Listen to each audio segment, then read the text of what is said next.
Ruth Edwards, I am going to do a little short interview with you about your experience in the Rosies. Tell me a little bit about yourself. Where did you grow up? All right, I grew up in Hamlin, West Virginia, a little town of about 1,000 people. Graduated from high school from Hamlin High in 1941, and I said if I had any claim to fame, it would be the fact that I graduated from high school with Chuck Yeager, who broke the sound barrier and is now a retired brigadier general. So I'm proud to have had his acquaintance. And I went from when I was 19, I went to South Charleston, West Virginia, and worked in a machine plant there. That was with Carnegie Illinois Steel, the plant that came down from Pittsburgh, Pennsylvania, and set up a plant in the U.S. Naval Ordnance Plant, which was a huge plant in South Charleston. And I worked as an expediter, which meant going from machine to machine, and they had all kinds of machines, huge machines. I was 19, and they just looked spectacular to me. So they had drill presses, milling machines, and various other machines lined up. My job was to go from machine to machine to make sure that they had the proper equipment and the machines were running properly, and there was no problems with the workstation. And there were no cell phones, no phones of any kind. So we were the communications link between production and management. Well, okay, that tells me a lot.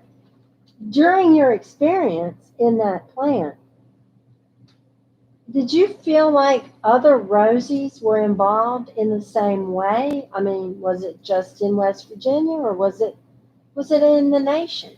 Tell me about that. It was all over the nation. Of course, my experience was limited, and there were many, many women there who had never worked outside the home before.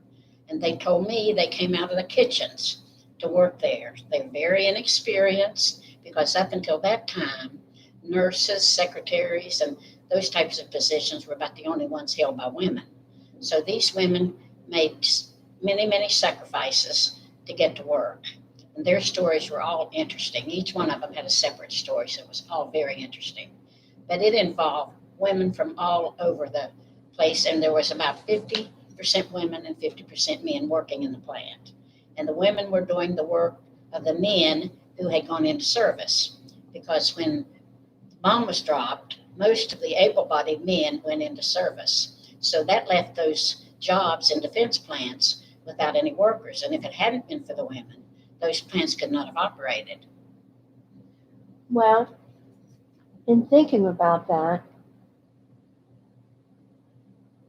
what do you think would be the true importance of keeping that legacy, that history of the Rosies alive for now, for the future, as an integral part of culture and history here in America, in the world? I think it's very important because those women pulled together and they united and they did quality work because there was no room for error because any little mistake could have cost a serviceman his life. So there was dedication, there was patriotism, there was determination to do a job and do it well. So I think it has a very important impact. And we had an impact on the introduction of women into the workforce.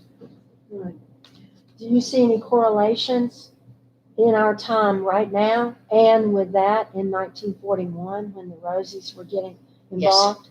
Yes, I do, because this pandemic should have brought people together. And here at Friends Homes West, we formed a group and we made face coverings for the workers and other people that might need them.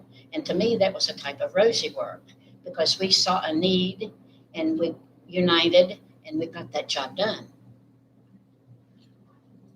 If you had a message for the next generation of Rosies to come in the future, in the present, regardless, what would that message? What would it be?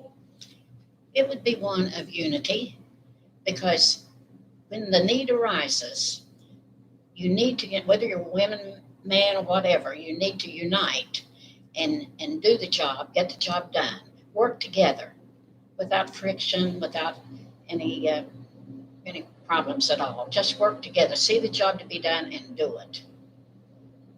One word, Ruth. Give me one word that sums up the feeling that you have about being part of the Rosie legacy. One word would have to be patriotism, but unity is in there too. The fact that you have to unite and you have to be determined to do a good job and to do it for your country. Thank you.